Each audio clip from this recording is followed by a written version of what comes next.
Vale. Bueno, ya yo, pues una importante aportación creo que has hecho en este movimiento, dado que el tema de los bienes comunes, servicios públicos, este debate, llevamos mucho tiempo.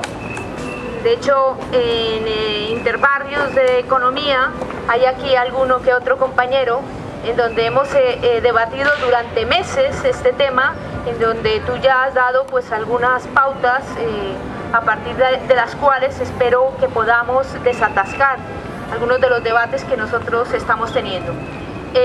Yo creo que es el momento justo en que esas contradicciones, esas respuestas, ese debate salga aquí, y yo invito a los compañeros que han estado participando en esa asamblea de interbarrios donde llevamos meses debatiendo bienes comunes, servicios públicos, pues que participen ahora, bien sea con preguntas, aportaciones, incluso con algunas de las propias contradicciones que se están planteando. Así que, nada, venid.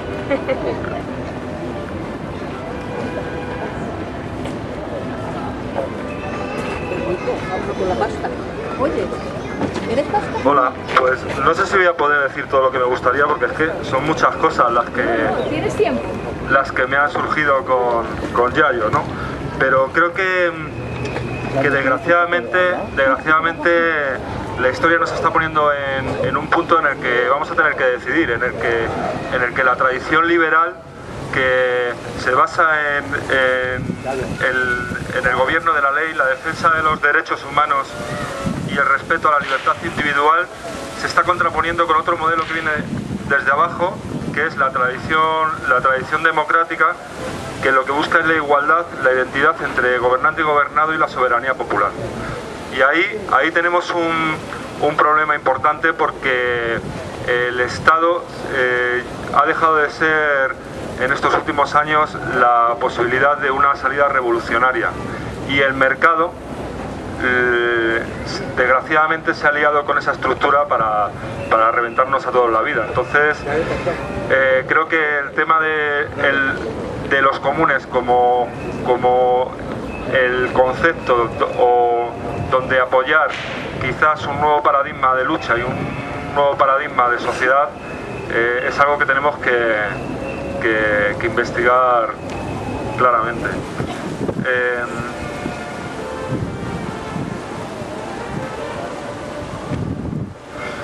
Los acercamientos neoliberales, desde mi punto de vista, han tenido una cosa buena, y es que precisamente han visibilizado algo que estaba escondido, o algo que ahora nos estamos enterando muchos aquí en España, que la mitad del territorio, por ejemplo en la provincia de León, está siendo gestionado todavía por juntas vecinales, ¿no? Creo que tenemos modelos de gestión aún vivos en este país, y creo que son totalmente desconocidos, y me parece además que ese desconocimiento es interesado, que realmente no sabemos que están ahí porque hay otra realidad que nos la oculta, ¿no? y que lo que intenta es de alguna manera que esa realidad no la conozcamos. Creo que desde las ciudades, ciudades como Madrid, estamos hablando del problema de la escala, ¿no? Que por ejemplo Madrid introduce un problema muy importante, que por ejemplo el calentamiento global introduce un problema muy importante, pero creo que caemos en un error que tiene mucho que ver con los planteamientos de la izquierda clásica, que siempre ha planteado que a problemas globales tenía que haber soluciones globales. Eso no va a ocurrir nunca, y ese fue por ejemplo uno de los problemas de la Internacional Comunista, ¿no?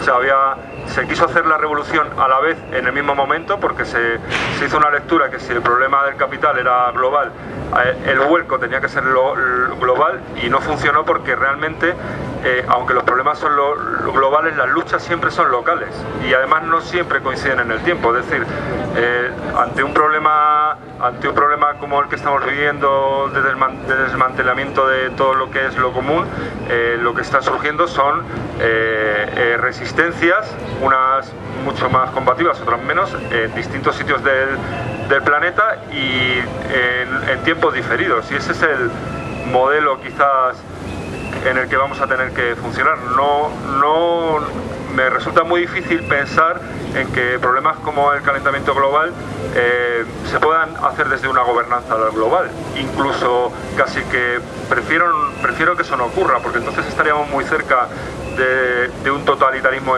político que por lo menos muchos no queremos que se realice. Y también creo que si el problema es de escala, teniendo en cuenta cosas como el pico del petróleo y teniendo en cuenta que realmente, como dice Yayo, hemos sobrepasado por mucho las capacidades de los ecosistemas para ser sostenibles, creo que desde las ciudades lo que tenemos que empezar a meter, eso es una propuesta mía, o sea, lo que tenemos que empezar a meter en nuestro discurso político es que lo rural existe, que descomplejizar ciudades como Madrid, y no digo México DF, es algo que en algún momento va a ocurrir, si no es por colapso, debería ser por medidas políticas, y que creo que hay un mundo rural, por ejemplo en España, que se está muriendo, y unas ciudades que están dejando de ser habitables, y por lo tanto creo que una de las primeras cosas de las que deberíamos empezar a plantear desde los movimientos sociales urbanos es precisamente visibilizar que hay una realidad rural y que está ahí, y que tenemos que empezar a ocupar todo ese horizonte rural que nos puede dar muchas expectativas. Y ahí sí creo que algo podría hacer el Estado, en la medida que lo que está impidiendo ahora mismo que haya un éxodo rural más importante desde lo urbano es la inseguridad jurídica. Es decir, ahora mismo hay muchísima gente dentro de la M50 en Madrid que con problemas de desahucios, con problemas de paro de larga duración, que no están viendo como alternativa la vuelta al mundo rural, porque lo que se encuentra en el mundo rural es un cercamiento brutal, en el sentido de que hay cantidad de zonas totalmente abandonadas, de mogollón de vivienda totalmente abandonada, que realmente lo que pasa cuando se produce el éxodo es que todo está realmente, o sea, el problema de la propiedad. O sea, alguien que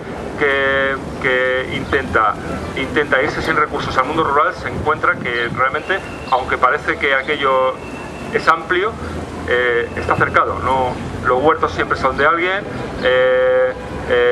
las casas siempre son de alguien, aunque lleven 50 años deshabitadas, y la ocupación implica la inseguridad jurídica de que en cualquier momento está fuera, ¿no? Y en principio, pues nada más. Le doy la palabra al compañero Fran y luego te cedo la palabra por si quieres ir contestando. Hola, vamos a ver si me acuerdo de todo, porque como nunca apunto nada. Por un lado, la visión histórica de los servicios comunes tiene sus más y sus menos. Por un lado, nos sirve para ver que el mundo no ha sido siempre como lo conocemos, y que pues, de tal manera es posible pensar en un mundo futuro distinto. Y además nos da la visión de que en el pasado hubo usos comunales que ahora hemos perdido de vista. Es decir, nos da una visión de posibilidades de futuro. Pero entrar en el detalle de cómo fue el pasado, yo creo que es contraproducente, porque el mundo que vivimos, el contexto, la sociedad, las posibilidades tecnológicas no son las mismas. Entonces, agarrarnos a los ejemplos historicistas nos hace a veces encontrar con obstáculos que no son tales. O sea, estamos encontrando obstáculos en el pasado de cosas que ahora mismo de tal manera. Yo no tengo que ir cada día a abrir una compuerta de agua en la Sierra de Madrid, ni creo que en la gestión de los comunes eso sea lo que se espere de mí. Pero claro, es que en el mundo actual no es eso lo que esperamos, pero es que eso no invalida el concepto de los comunes. Por otro lado, por eso quiero dejar claro el uso que tiene la visión historicista y cómo no debemos tropezar con ella en cosas que no tienen que ver. Por otro lado, en el mundo actual, ya centrándonos en los servicios públicos, decir que los servicios públicos de ahora son una manera,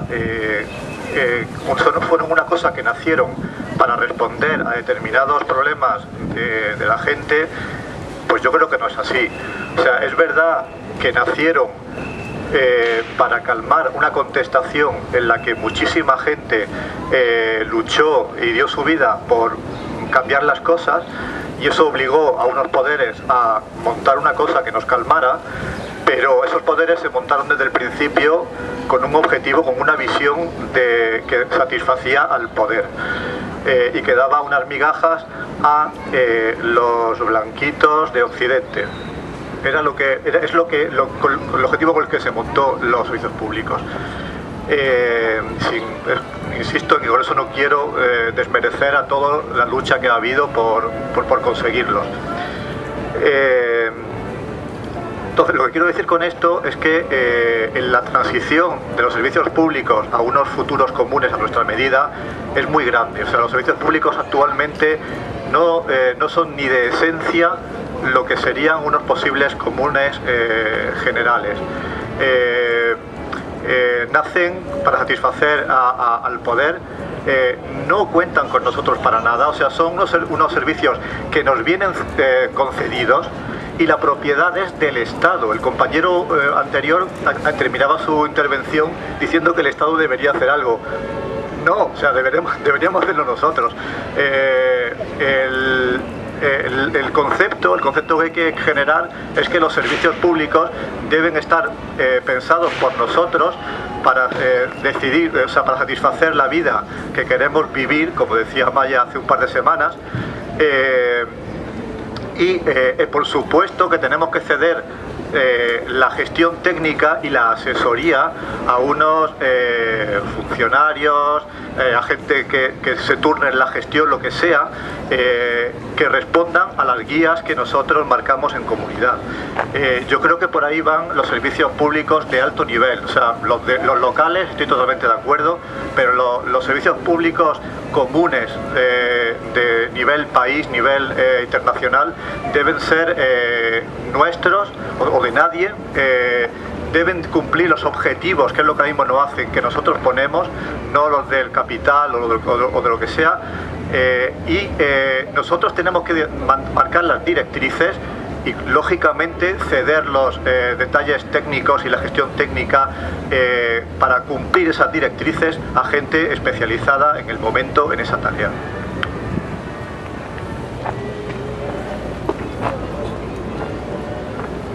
Pedido dos turnos de palabra.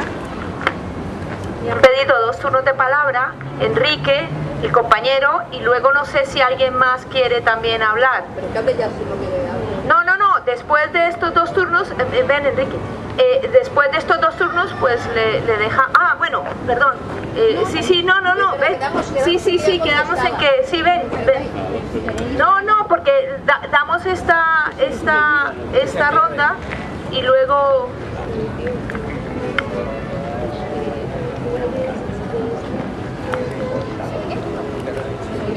El botón No sé qué he hecho. el botón. Espera, botón. Para arriba. Ahora, sí. A ver, me encuentro un poco con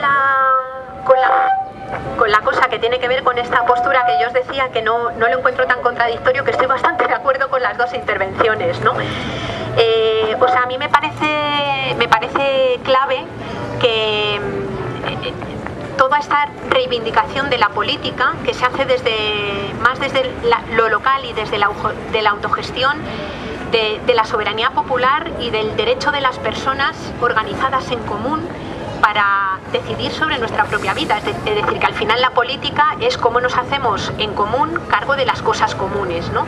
Y en este sentido la participación directa y cotidiana de las personas en la política me parece que es clave. Y yo creo que claramente el Estado no es ninguna estructura revolucionaria. Vamos, ahora mismo el Estado no es que haya sido cooptado por el poder económico, es que es lo mismo. Es que cuando vemos la política de puertas giratorias de un presidente presidente de gobierno o de un ministro de economía que 2 días después es el que está de consejero asesor en una gran eléctrica o algo por el estilo, y 3 meses más tarde, cuando vuelve a ser cargo electo, deja su asesoría en la empresa y está ahí? O vemos un poco todo lo que ha reflejado la querella Bárcenas, por ejemplo, de ese mecanismo de transferencia perverso de recursos públicos. O sea, yo creo que es evidente que el Estado no es ningún movimiento revolucionario, este modelo de Estado que tenemos, ¿no?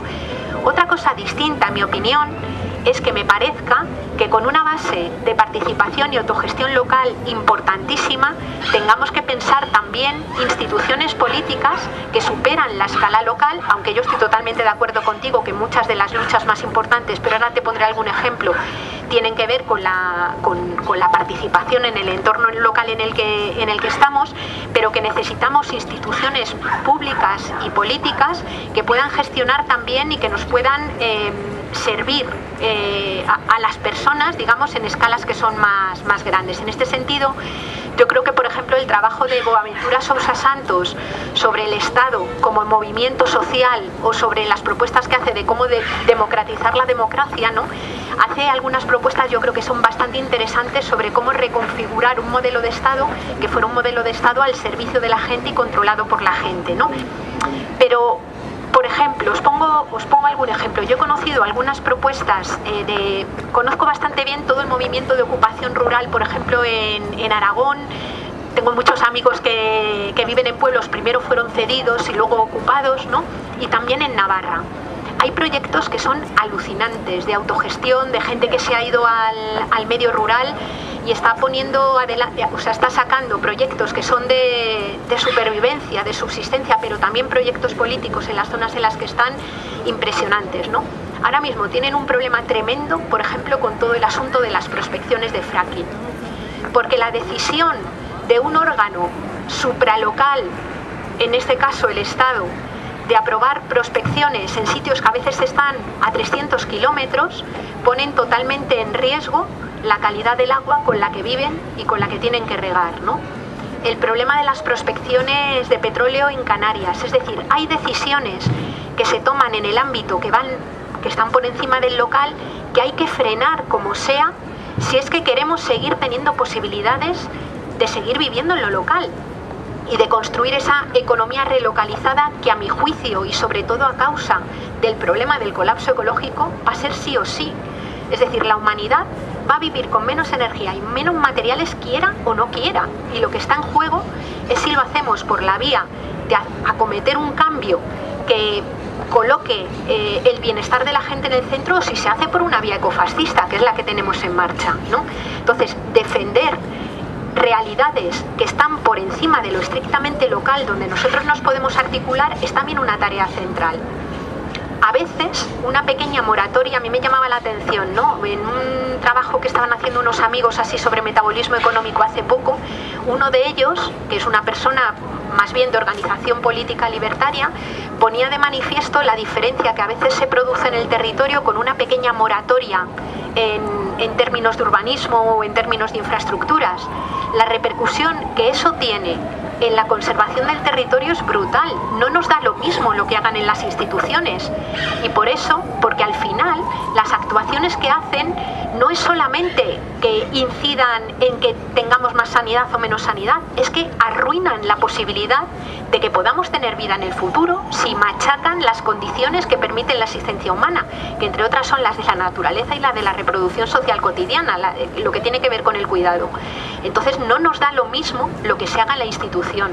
Lo que se haga en la institución es central para que podamos tener y disponer de proyectos autogestionados y organizados también en lo local. Por eso insisto que me parece central y básico lo uno, como base, además de la creación de ese contrapoder que permita confrontar en la política confrontar y construir en la política institucional, pero lo otro no nos da lo mismo lo que pase, y necesitamos, como sea, construir un sistema de organización institucional y política que de alguna manera cubra lo que nosotros queremos, que en la línea decías tú, lo que nosotros queremos colectivamente hacer, ¿no?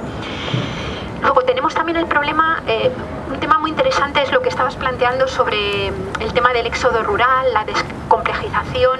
Yo creo que es una clave clarísima, ¿no? Es decir, tenemos a la mitad de la población del planeta hacinadas en ciudades enormes que son verdaderos sumideros de energía, de materiales y además son verdaderos sumideros también de energía humana y de las propias personas, ¿no? Donde es cada vez más difícil poder desarrollar vidas que sean vivibles en condiciones adecuadas, ¿no?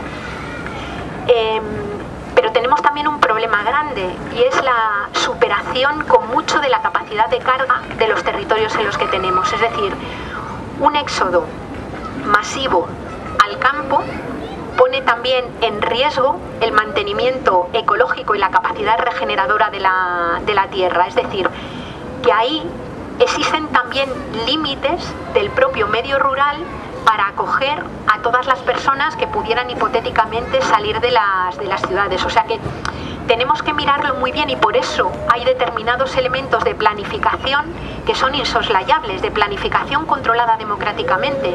Pero ahora mismo la superación de los límites del planeta existe y de los límites territoriales, por ejemplo, dentro del Estado español, exige cierta planificación económica que a mi juicio es insoslayable. Exige pensar en cómo van a evolucionar, cómo vamos a cerrar determinados sectores que si siguen funcionando lo que hacen es consumir bienes que no están disponibles porque son limitados y finitos para otras cosas que necesitamos, ¿no?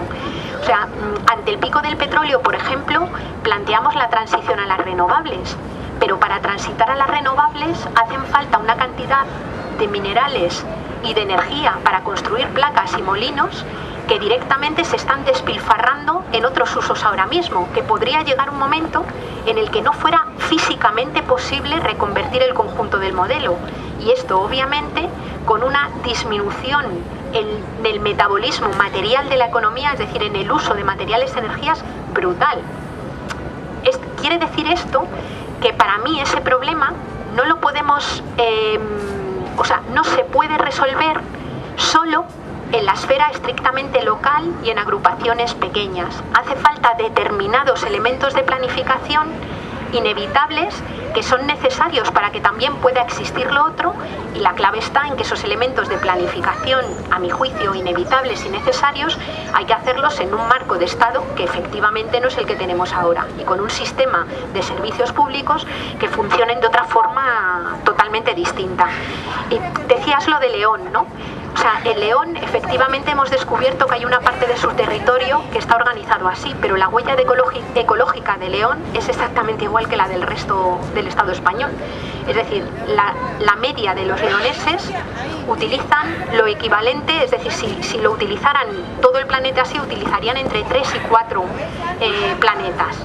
Quiere decir esto que los propios modelos, que incluso en esos territorios donde existen experiencias de gestión comunal y colectiva, los límites y el metabolismo están totalmente también superados. Entonces, yo creo que son elementos muy valiosos, y aunque sean estos son del presente, pero incluso los del pasado me parece que son dignos de ser estudiados para ver con actualidad y con realismo qué es lo que podemos recuperar. Yo creo que hay cosas que merece la pena de recuperar de las formas de organización del pasado, igual que hay otras que no, ¿no? Pero yo creo que el no perder de vista la situación de absoluta extralimitación que tenemos ahora es importante para ver un poco por dónde enfocamos las propuestas, ¿no?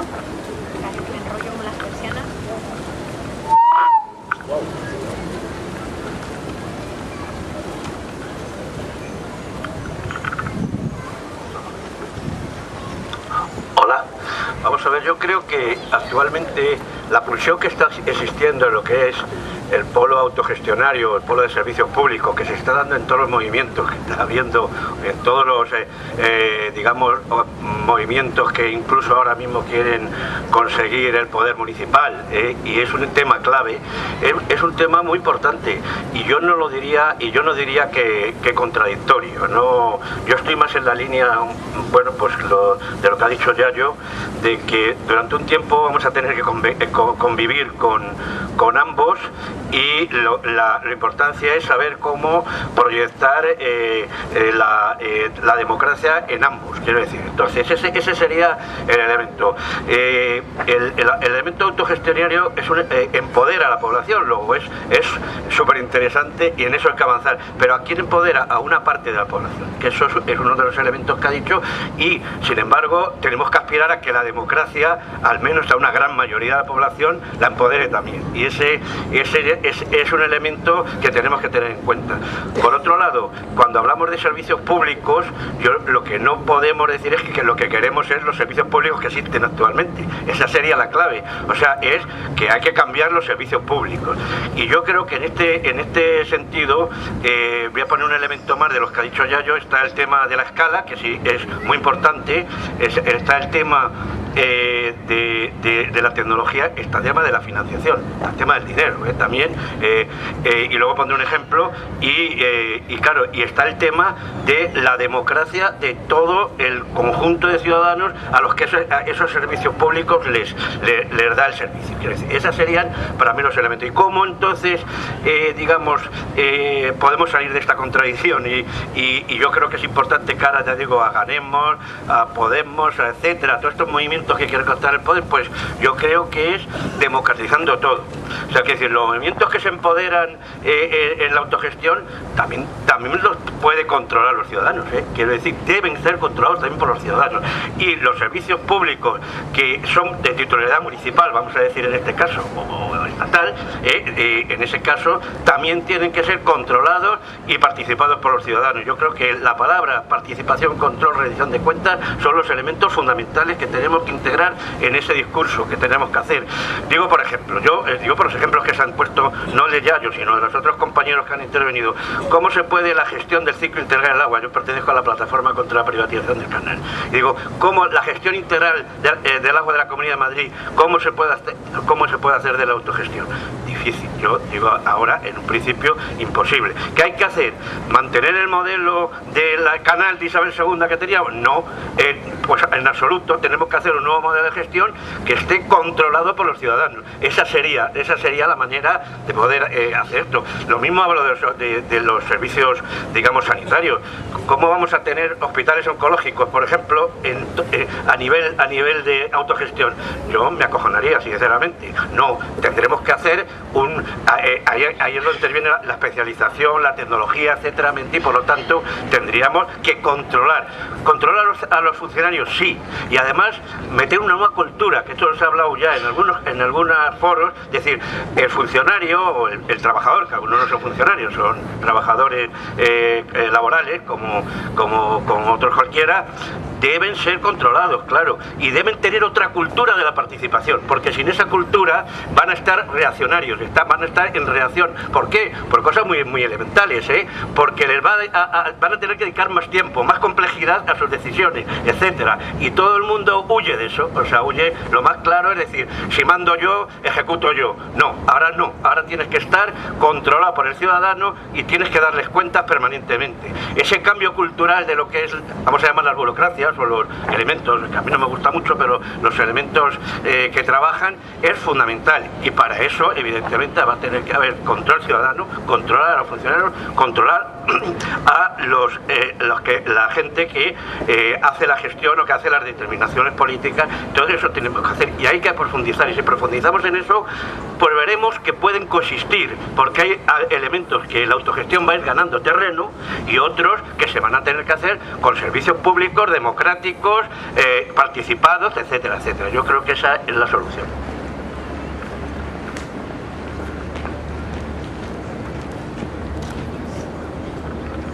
Sí. Yo quería preguntar algo que últimamente, bueno, está sobre la mesa y no tengo una respuesta clara. Entonces, y es precisamente el modo o las maneras en las que ejercer ese control ciudadano, ¿no? Porque efectivamente me parece, o yo estoy bastante de acuerdo con lo que se ha planteado aquí, de que bien por nivel de escala, bien porque aunque tengamos proyectos de autogestión local nos afecta lo que se haga desde escalas estatales, etcétera, bien también porque no todo el mundo tiene la actitud, las ganas, los conocimientos, en fin, yo qué sé, como para implicarse en proyectos de autogestión local. La verdad es que, pues no sé, la gente es como es y no va a cambiar de la noche a la mañana. Entonces lo que sí me planteo es cuáles deberían ser esos mecanismos de control de lo público, ¿no?, que permitan gestionar lo público de una manera controlada. Y porque claro, por ejemplo, lo pongo con el ejemplo simplemente porque me parece que es ilustrativo, ¿no? Cuando ahora con lo de Podemos se están planteando estos dos modelos de estructura, y desde, por ejemplo, Santiago Albarrico, ¿no?, a quien tú conoces, pues plantea que si el modelo de Echenique cae en lo que llama el elitismo democrático, ¿no? Porque hay, bueno, yo lo explico un poco de esta manera, como una especie de curva de campana, ¿no?, de Gauss, que cuanto más oportunidad le das a la gente de participar, más participa, hasta cierto punto en el que se satura, en el que ya no saben cómo participar, no tienen tiempo, pues porque la gente tiene 1000 ocupaciones cotidianas, 1000 intereses más, y entonces, o sea, ese modelo de control, para que no esté cerrado, digamos, o limitado, porque al final es una reducción en vez de un aumento de la democracia, ¿no? Si se limita al final al hiperactivismo, ¿cómo lo elaboramos? ¿Cómo lo gestionamos? ¿En qué mecanismos más o menos concretos consistirían que permitieran un control efectivo de la ciudadanía, pero que fuera de toda la ciudadanía y no solo de, bueno, pues de la gente más motivada o con más tiempo libre, más concienciada, etcétera, etcétera, ¿no? A mí me parece que ese es un tema importante que está sobre la mesa y que yo no tengo muy claro cómo resolver, pero me parece fundamental. Entonces, bueno, no solo para ti, Yayo, sino para los que estáis aquí, si se os ocurre, no sé, ¿cómo lo habéis pensado esto? Hola, vamos a ver, yo en el tema este he reflexionado bastante porque también estoy en la plataforma por una banca pública y efectivamente queremos otro tipo de plataforma. Entonces, a mí, ¿qué me ha ayudado? Me ha ayudado mucho conocer cómo lo han resuelto estos países de Latinoamérica, Ecuador, Venezuela, Bolivia, y entonces efectivamente el problema que lanzaba él, pues lo tienen solucionado de alguna manera. Bueno, primero hay que pensar efectivamente que la planificación es imprescindible. No se puede dejar problemas complejos así a iniciativa de... Los problemas complejos requieren estudio de la realidad compleja y requieren la planificación, que ellos lo resuelven como planificación descentralizada y participativa, es decir, todo lo que se pueda resolver desde abajo se resuelve desde abajo, pero luego lo que no se puede resolver desde abajo hay que resolverlo desde arriba. O sea, ese principio de la planificación descentralizada participativa es fundamental. Luego, ¿cómo han resuelto ellos el problema? Por lo menos en teoría. Luego está la gente, como dices tú, hay que contar con la gente, que no todo el mundo participa. Y se lleva uno una gran desilusión cuando uno piensa que todo el mundo tiene que resolver y luego a lo mejor no resuelve. Ellos lo han solucionado de dos maneras. Han creado dos poderes más, recogidos en la Constitución, que son el poder ciudadano y el poder electoral. Entonces, en ese poder ciudadano se crean instituciones, ya no son gente así que a ratitos va, sino instituciones que permiten que ese control sea efectivo y continuo. Por ejemplo, en Ecuador, ¿qué instituciones hay que existen? Bueno, pues está una cosa que se llaman las veedurías, con presupuesto de todos, del Estado, vamos a llamarle. Están las veedurías, están las sillas vacías, están las contralorías, está la planificación vecinal, es decir, pero todo con dinero institucional. Y bueno, vosotros los del agua habéis visto que para que eso dure, la propuesta vuestra es que haya financiación, no a base de cuotas, a ver que si ponemos 3 euros o 4 euros, no, financiación fija de esos controles. Y que desde luego las leyes apoyen porque está metido en la Constitución. O sea, hay que crear ese poder recogido en la Constitución, hay que recogerlo, ese poder popular tiene que estar recogido en la Constitución. Bueno, pues entonces lo que está claro es que en lo público necesitamos otra nueva gestión, porque no basta lo público tiene que funcionar. Y tiene que funcionar bien y necesita una gestión eficiente, donde serán las dos cosas. Los técnicos lo tienen que hacer bien, pero los controles tienen que coordinarse y deben efectivamente, y con el principio también de responsabilidad. La democracia no es hacer lo que me da la gana, la democracia es asumir las consecuencias, la responsabilidad. Bueno. Pues nada más, son estas cosas que tengo aquí apuntadas. Pues sí, bueno, vamos a dar otras 3 palabras y solamente decir que también, tanto en Economía Sol como en otras asambleas del 15M, planteamos el tema de la suficiencia financiera. En Economía Sol lo hicimos de manera casi histórica en relación con esos servicios públicos. Y cuando hablábamos de suficiencia financiera, hablamos justamente del acopio de esos recursos sociales para dar satisfacción a esas necesidades tan esenciales de las que estamos hablando.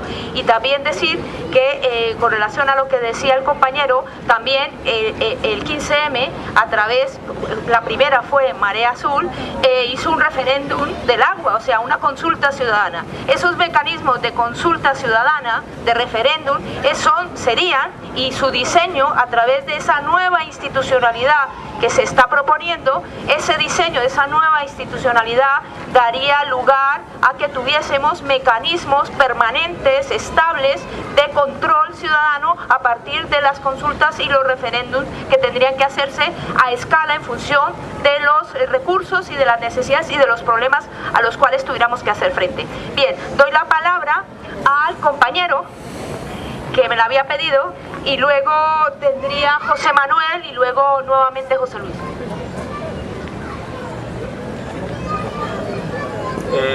Bueno, yo quería hablar sobre el tema de la globalización.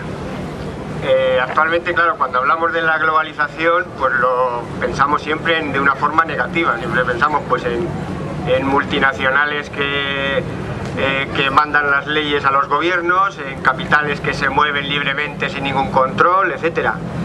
Pero la realidad es que el mundo cada vez es una aldea global, cada vez más. Hoy en día pues podemos viajar y sobre todo podemos comunicarnos, y además tenemos un poder de destrucción a nivel global. Es decir, lo que hagamos en un pequeño país puede repercutir pues casi a nivel mundial. Entonces yo creo que tenemos todavía la mentalidad de nación, ¿no? O sea, estamos todavía tenemos en la cabeza la mentalidad de nación, y pensamos que hay que ir desde lo local hasta lo nacional.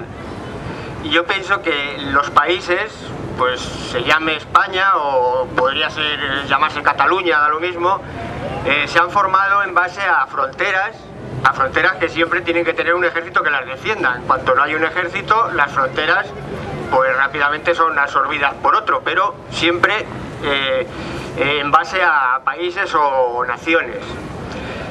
Y yo creo que eso es un poco partiendo de lo local. Tenemos que tener también una mentalidad global. Es decir, si yo hoy contamino el río de mi pueblo, pues no solo estoy perjudicando a mis vecinos de mi pueblo, estoy perjudicando a lo mejor pues a los pescadores que les llega, que se les mueren los peces por la contaminación en el mar, o estoy perjudicando a lo mejor al país que está al otro lado del océano porque le cae la lluvia ácida. Entonces, los organismos que tenemos que crear, aparte de ser organismos con visión local, o mejor dicho, desde una perspectiva, desde una base local, tienen que tener una mentalidad global, es decir, tienen que tener una visión global.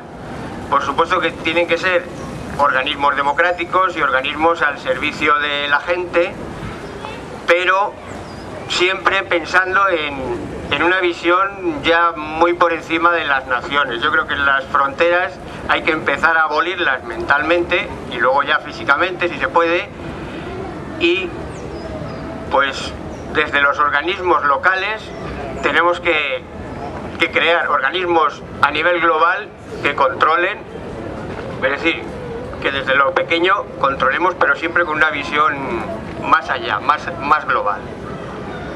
Nada. José Manuel.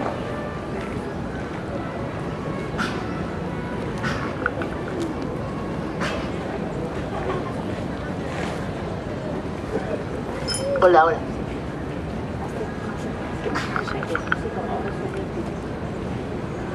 Sí, hola. Bueno, pues después de ver un poco, porque yo no he estado mucho en estos debates que han levantado lo de los comunes, entonces ver un poco el panorama, para mí, yo creo que si nos preguntamos por qué se ha discutido tanto y por qué estamos aquí, yo creo que hemos de responder con claridad, porque es el primer punto a aclarar.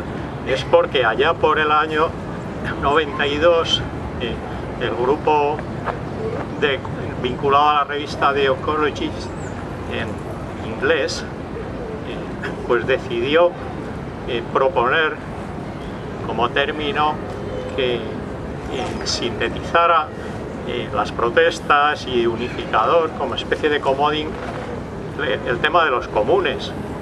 Y entonces por eso hablamos aquí de comunes y no de comunales o esto, porque un poco importamos esta serie de reflexiones que proceden pues de ahí, ¿no? Y entonces, en ese sentido, teniendo en cuenta eso, pues yo creo que para mí, hombre, tendríamos que crear un marco general de reflexión, porque es que, claro, los comunes en Inglaterra tuvieron todo un trasfondo tremendo, cultural, de bifurcación histórica básica, con toda una serie de aspectos, como esa especie del acta, especie de constitución, que pretendieron sacar por otro lado, pero que no salió. Entonces, bueno, se orientaron las cosas de esa manera, y entonces ahí tiene una impronta muy fuerte ese término, que no tiene en otros países, porque aquí comunes, no sé, o es muy general, o si no hablamos de comunales, y ya parece muy concreto, y no ha tenido en nuestra historia pues esa retranca. Entonces, por lo tanto, yo creo que si lo usamos, pues deberíamos ponerlo en un contexto de reflexión más amplio, para ver, porque si no lo usamos como comodín y aparece ahí todo, hasta los servicios públicos, claro, que no tienen que ver para nada con eso, o los cuidados, o todas estas cosas, que claro, son temas importantes, porque la cuestión esta de los comunes procede en realidad de un cambio de propiedad, y entonces ahí habría que separar claramente para ver de qué estamos hablando. Si estamos hablando de la propiedad, no de procesos, vamos, de actividades, es decir, de otras cosas, ¿no?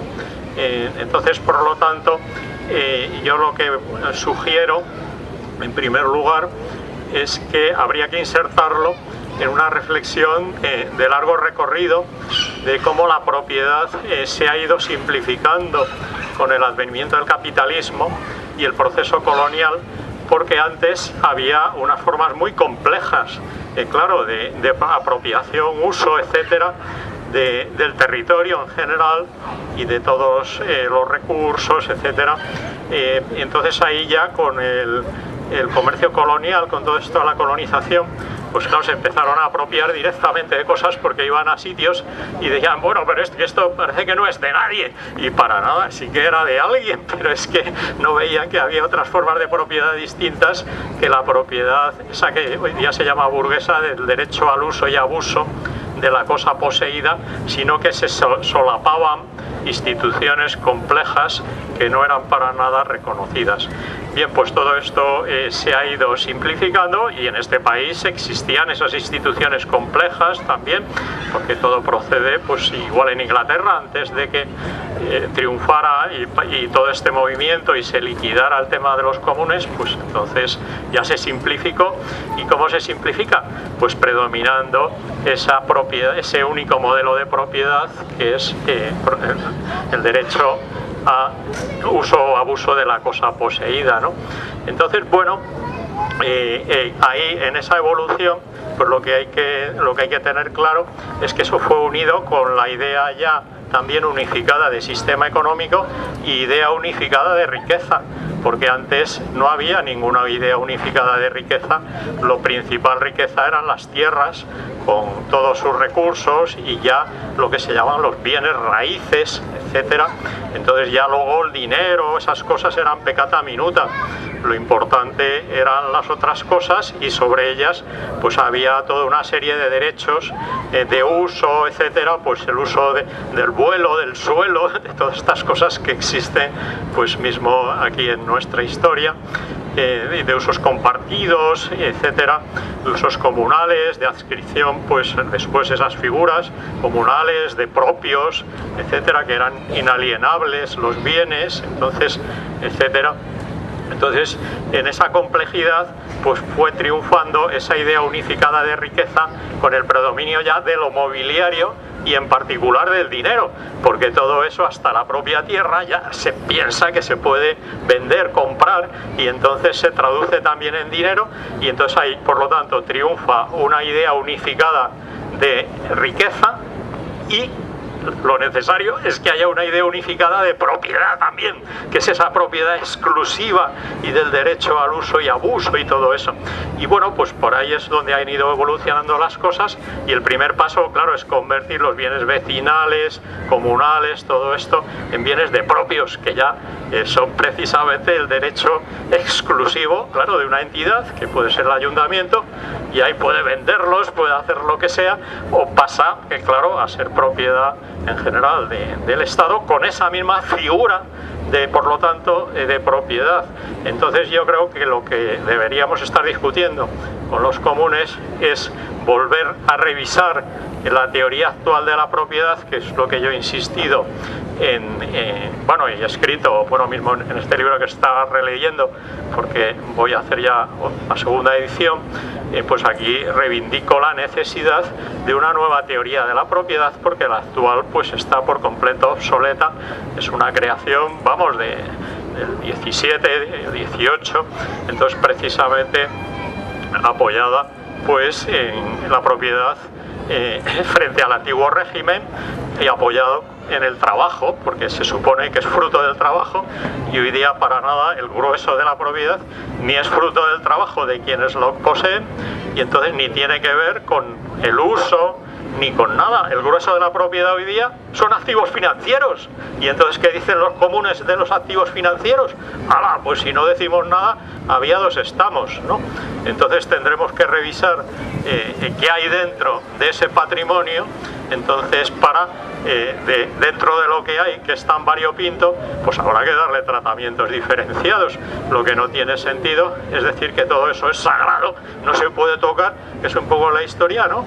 O entonces liquidar toda la propiedad. Pero bueno, ¿qué es esto? Pues si la propiedad es un mero derecho variopinto, ¿no? Que incide sobre 100.000 cosas diferentes.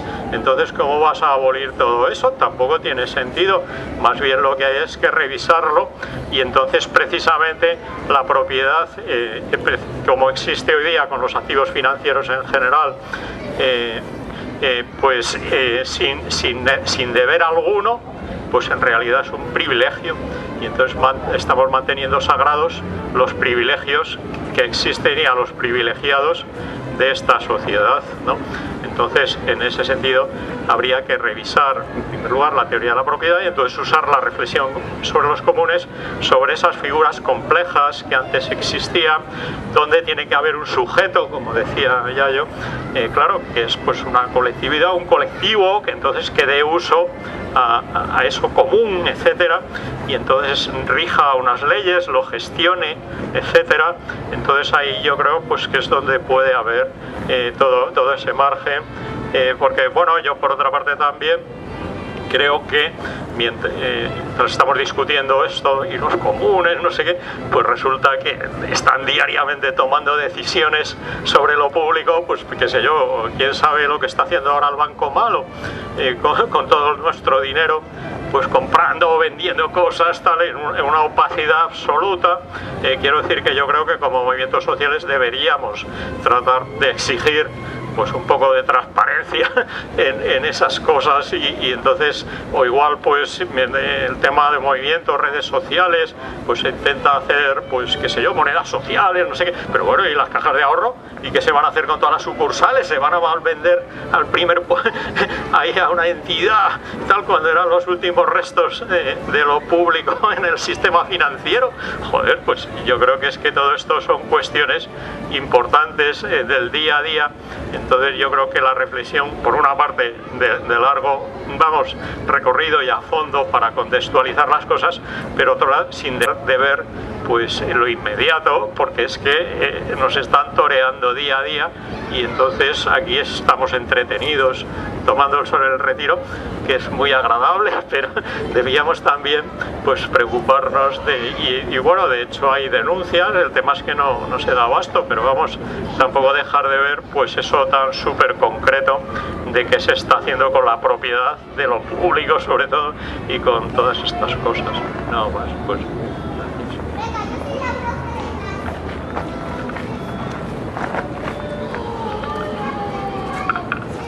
A ver, una cosa muy rápida, que para mí se está confundiendo institucional con estatal. O sea, cuando se habla de las instituciones, parece que algo se gestiona a nivel local y si no hay que ir a las instituciones, y las instituciones son el Estado, pero o sea, creo que ahí hay un error. Lo institucional no es solo lo estatal, o sea, una asamblea es una institución en un momento dado, o sea, que eso por una parte.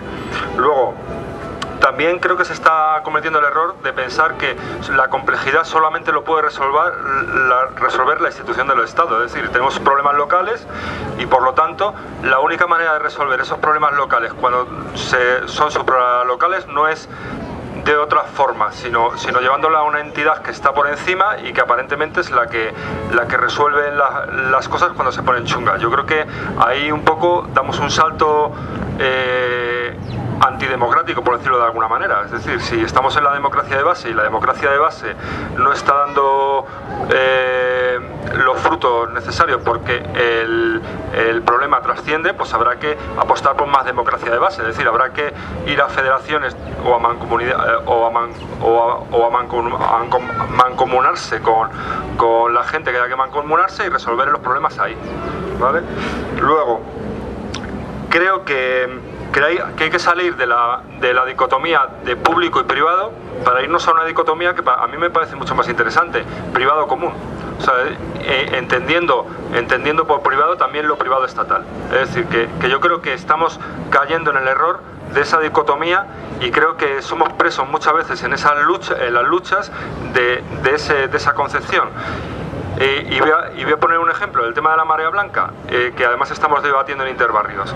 Creo que la marea blanca ha hecho una lucha encomiable con un derroche de esfuerzo ingente para tener un resultado realmente poco satisfactorio, en la medida que su éxito tiene que ver con devolver a los agentes privatizadores el bien y sin tener el control.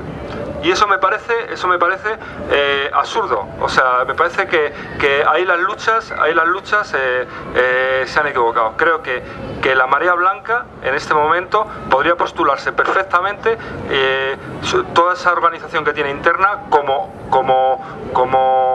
institución para gestionar la sanidad y no como institución para organizar luchas y hacer manifestaciones. Y creo que a lo mejor ese es el salto que se tiene que dar desde los movimientos sociales para realmente que lo común en las luchas concretas se realice.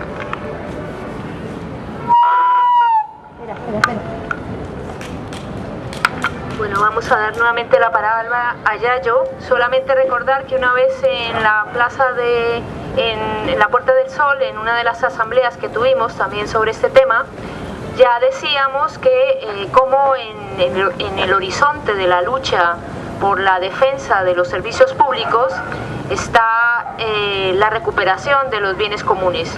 Podríamos decir también que en el horizonte de estos dos, tanto de recuperación de bienes comunes como defensa de servicios públicos, está una reformulación necesaria en ese horizonte, tanto de necesidades como el concepto de propiedad, como asimismo el concepto de riqueza, tal y como ha señalado José Manuel. Bueno, yo le dejo la palabra a... Sí, bueno, ya tenemos... Vale,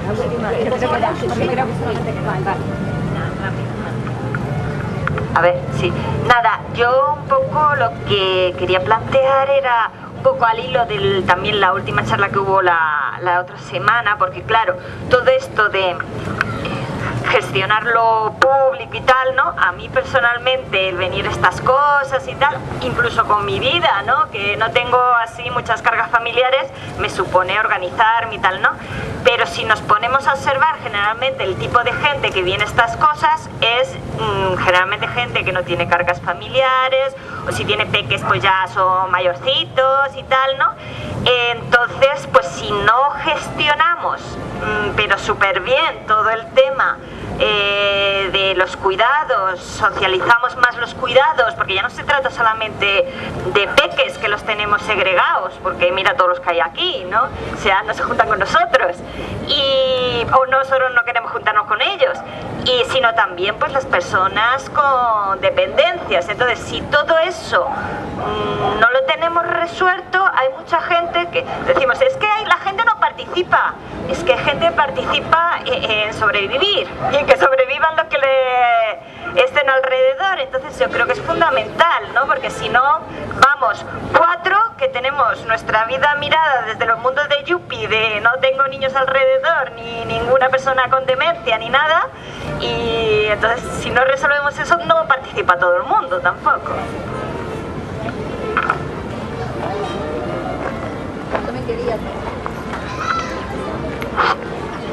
Bueno, un montonazo de cosas para las que obviamente no tengo respuestas, ¿no?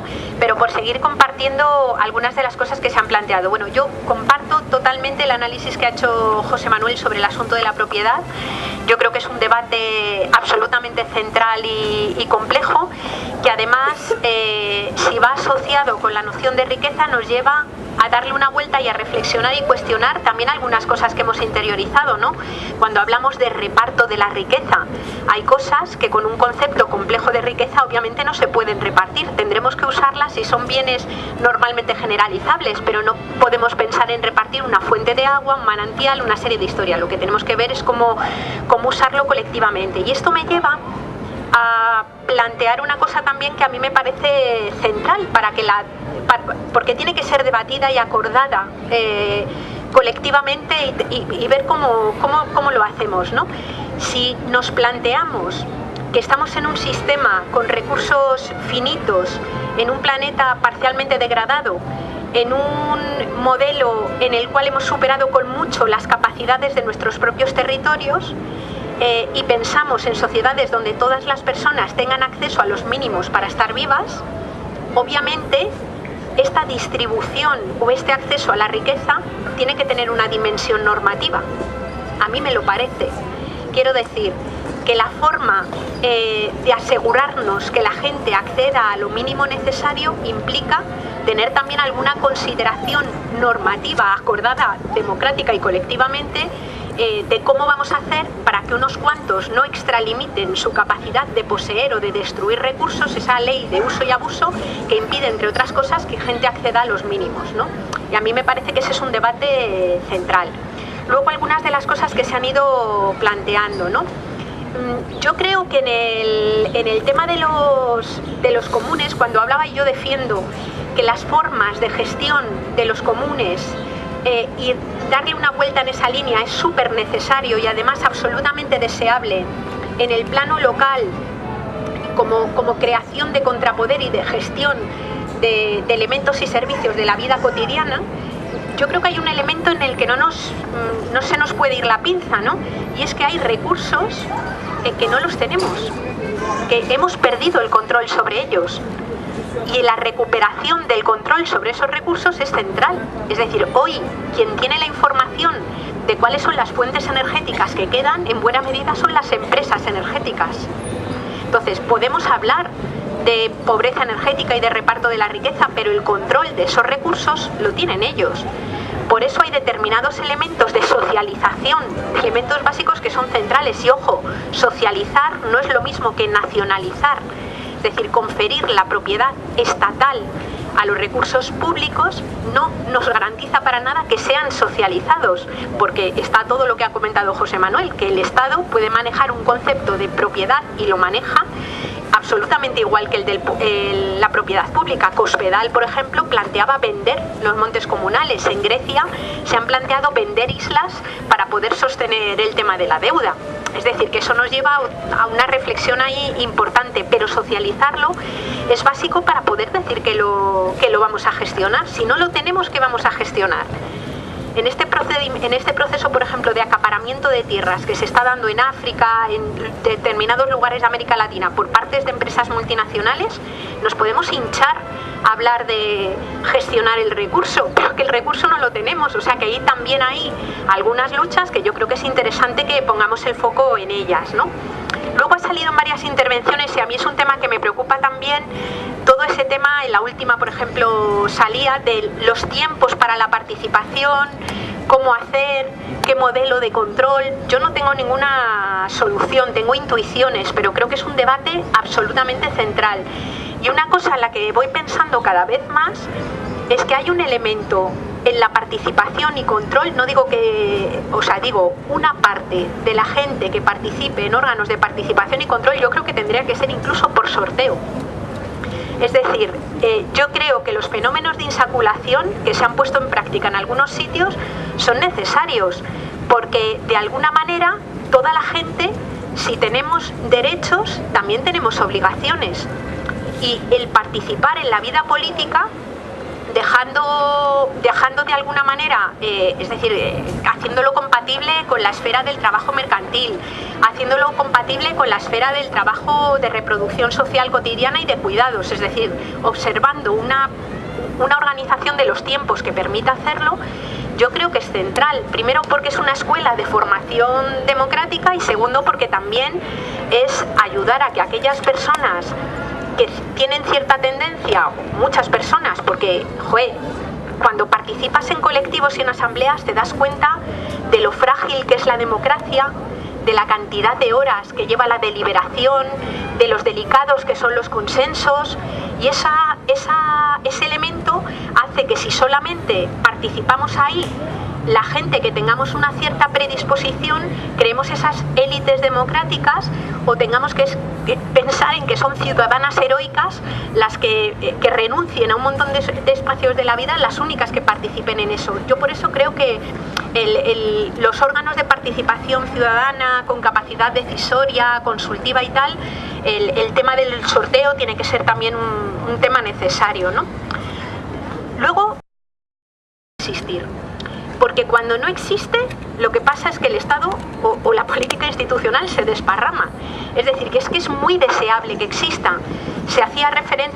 Aurora hacía referencia al tema de los, por ejemplo, de las figuras institucionales que se han creado en Ecuador, ¿no? Se han montado todas esas figuras institucionales, pero Correa está apostando por el extractivismo a saco, arrasando con derechos de montones de pueblos y de comunidades indígenas. O hay un movimiento social que presione porque eso no sea así, o Correa tira por la vía de la explotación productivista más salvaje, igual que la de otros lugares, ¿no? Por eso a mí eso me parece que es central. Y luego, señalabas tú al final lo de que puede haber cierta tendencia a considerar que la complejidad solamente se resuelve en escalas superiores a la local, ¿no? Yo creo que no hay que caer en ese error. O sea, yo insistía mucho al principio cuando hablaba de lo que había sido tradicionalmente la idea de comunes y me refería a la arquitectura vernácula o a la agricultura que respeta la vocación de cada territorio o a la organización en lo local, que es fruto de un conocimiento muy complejo, de un conocimiento que abarca y que pone en relación la tierra, la ecología, la relación entre las personas y que hacía de la política más un asunto de relación entre personas que de relación de las personas con las cosas, que es lo que hace el capitalismo, apostar por regular la relación entre personas y cosas y no la dimensión relacional entre la gente, que es la que permite deliberar y llegar a acuerdos de cómo se accede a la riqueza o cómo se gestiona la propiedad, ¿no? Pues es decir, que hay complejidad en lo local. Yo lo que digo es que hay escalas de complejidad que pueden ser resueltas en lo local y otras escalas de complejidad que no pueden ser resueltas solo en lo local, aunque los movimientos sean locales, ¿no? Por ejemplo, el tratado de inversiones que está negociando la Unión Europea con los Estados Unidos, el TTIP. O sea, frenar eso es esencial, porque mientras nos articulamos en lo local, esta gente llega a un acuerdo y resulta que se saltan por encima de todo, toda la normativa y moratorias que se han puesto, por ejemplo, a la expansión de los químicos a saco, a la expansión, te pueden quitar por medio una moratoria que un Estado haya puesto al fracking, y dicen que eso contraviene la competitividad en términos comerciales, y se saltan de un plumazo pues todos los frenos que hayamos podido poner de una forma más o menos democrática a ese modelo expansivo, ¿no?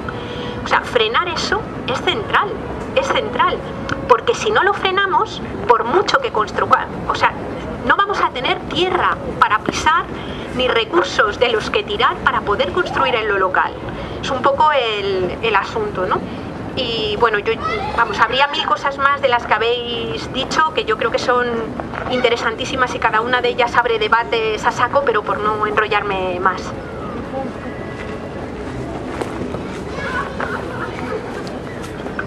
Sí, yo nada más que quería manifestar mi desacuerdo con el compañero José Manuel, ¿no?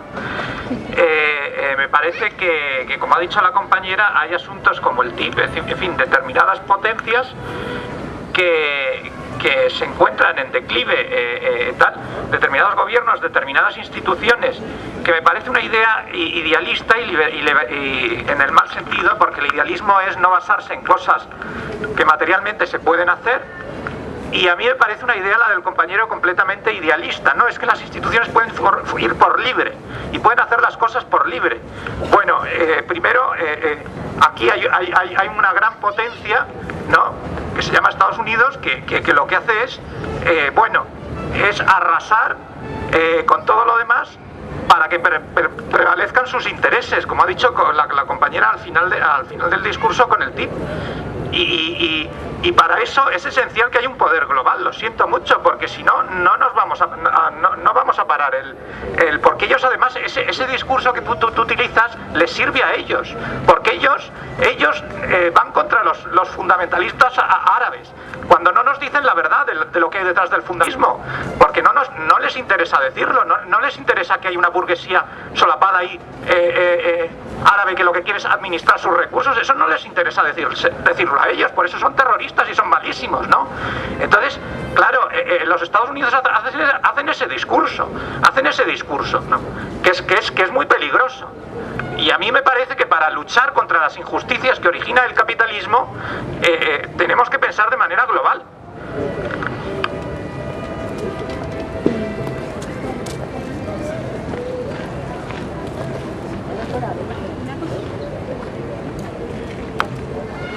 Una cosita menor que se me había, menor pero no tan menor, que se me había olvidado de la primera ronda de intervenciones, ¿no? Ha habido un momento en el que una de las personas que ha intervenido ha señalado un poco el tema de que los servicios públicos que tenemos, a mí me ha dado la sensación como que descalificaba un poco el tema, que son servicios públicos que en realidad nos los han dado así como migajas y todo este tipo de cosas, ¿no?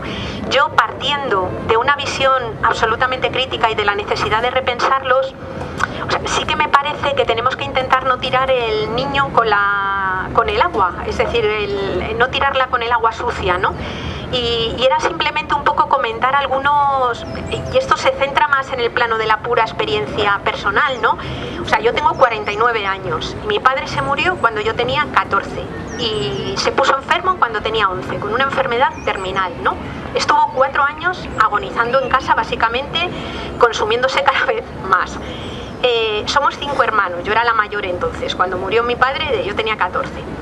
En aquel momento la seguridad social no cubría el tratamiento de la enfermedad que tenía mi padre, y el resultado fue que mantenerle vivo durante 4 años supuso un endeudamiento de toda la familia brutal. Cuando terminó la enfermedad y había muerto, le debíamos dinero hasta no se sabe quién. Y cuando llegó el tema de las pensiones y todas estas historias, pues resulta que a mi madre le quedaba una pensión de viudedad ridícula, y a cada uno de nosotros, de los 5 hermanos, nos asignaban una pensión en aquel momento de 5.000 pesetas, ¿no?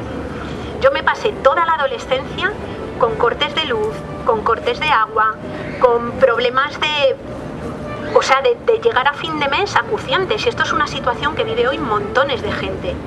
Para mí ahora vivir cómo se desmantela el que si yo me pongo enferma pueda ir a un hospital y sea quien sea, o sea, y tenga los recursos que tenga, que puedan atenderme de un cáncer terminal, o que puedan o que tenga derecho a ir a una escuela, es que es una cosa que por mucho que no sean los que queramos, que por mucho que no que se hayan conseguido como se hayan conseguido, es para mí un elemento objetivo de justicia y de respeto a la vida de las personas y de supervivencia central, ¿no?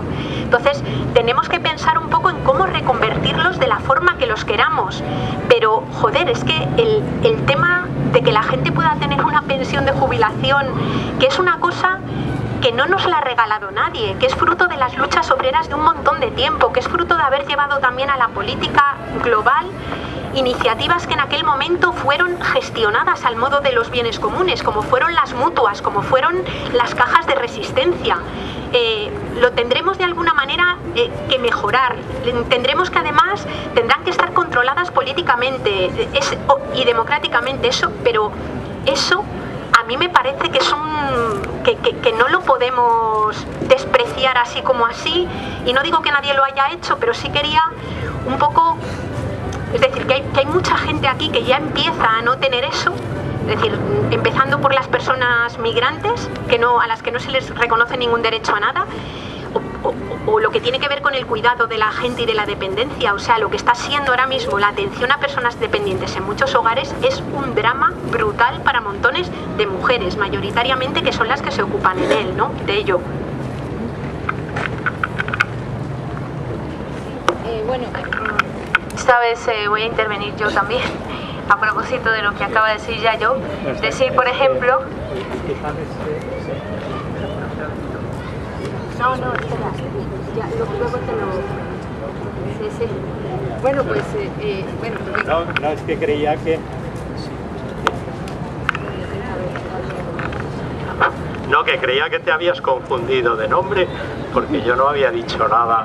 No era Josman. Bueno, por eso digo. Y es que me he quedado un poco perplejo. Me he confundido. Bueno, por eso, decir que ese modelo, que efectivamente surge fundamentalmente en Europa, de servicios públicos y tal y como le conocemos, y que durante también décadas ha intentado extenderse en muchos países de América Latina, de donde yo procedo, pues también es esencial en América Latina ahora mismo que eso no se bloquee e incluso que no se pierda, y que la defensa por esos servicios públicos no se pare, porque esos servicios públicos ya no exclusivamente para blanquitos. En Colombia, por ejemplo, la cobertura de determinados servicios públicos para poblaciones indígenas, para poblaciones afroamericanas, para un montón de poblaciones, es absolutamente esencial. Y justamente ahora mismo muchas de las luchas que se están produciendo en aquellos países es porque esa cobertura o no se bloquee o se extienda o no se desmonte, porque desmontarla implica muertes concretas, y eso lo estamos viviendo en todas partes. Entonces yo también apoyo ese planteamiento que ha dicho Yayo.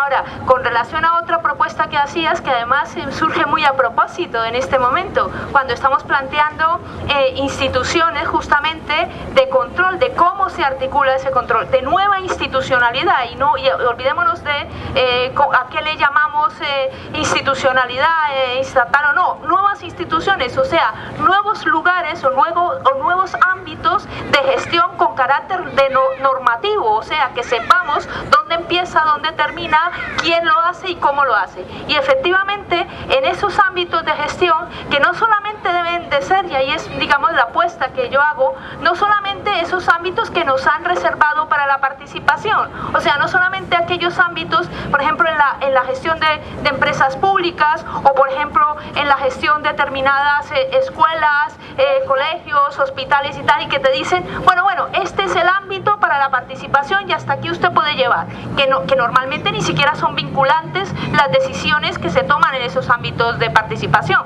Entonces, yo estoy absolutamente de acuerdo en que eso tiene que ser rotativo, pero además muy rotativo, y además por sorteo, ojalá fuese por sorteo, y incluso iría más allá. Hay instituciones, de representación ahora mismo en los ayuntamientos que también deberían ser por sorteo. O sea, cuando en determinado momento se agotan las listas de propuestas a concejales y tal, es que en determinados momentos esto debería, cuando esto ya se agotan aquellos que voluntariamente se ofrecen, es que a partir de un determinado momento es que esto tendría que ser de carácter muy rotativo y en la medida de lo posible por sorteo, porque tenemos que empezar en esa nueva cultura a sentir y a percibir que muchas de las decisiones que se toman a nivel político son decisiones que tendríamos que estar tomando nosotras, o sea, las personas que estamos directamente afectadas y compelidas para esas decisiones, y que en realidad lo que estamos es una y otra vez delegando eso. Entonces la posibilidad de que se rote, incluso con los recursos que son sociales para que eso se pueda financiar, lo que decía la compañera, la gente no tiene tiempo, no tiene capacidad para asumir esas responsabilidades. Pues oye, se rotan y se financian, y además se escogen por sorteo, de la misma manera que tú tienes que participar en una mesa electoral como inspector, o no me acuerdo cómo se llama el término, interventor, pues de la misma manera deberías poder participar en los órganos políticos que de alguna manera administran las instituciones y muchos ámbitos de decisión política. Deberías tener esa obligación, o sea, eso tendremos que poco a poco ir cambiando esa cultura para que asumamos que esas responsabilidades las tenemos que asumir y que no es cuestión exclusivamente de delegar una y otra vez para que sean otros los que asuman eso. Bien, yo no sé si hay alguna otra intervención, alguna otra palabra. Deciros que estamos aquí los domingos que podemos organizarlo, bueno, que nos dejan organizarlo, y que además contamos con ponentes de, pues como Yayo y como otras personas que tan generosamente dedican aquí unas horas de su domingo a trasladarnos y a participar con nosotros en este tipo de debates. Seguramente nos dará tiempo para hacer pues alguno otro debate más en el mes de noviembre. Algunos intentaremos que sean 2 debates más en el mes de noviembre. Colgamos todos esta programación de debates y de domingos de economía en nuestro Facebook, en tomalaplaza.net.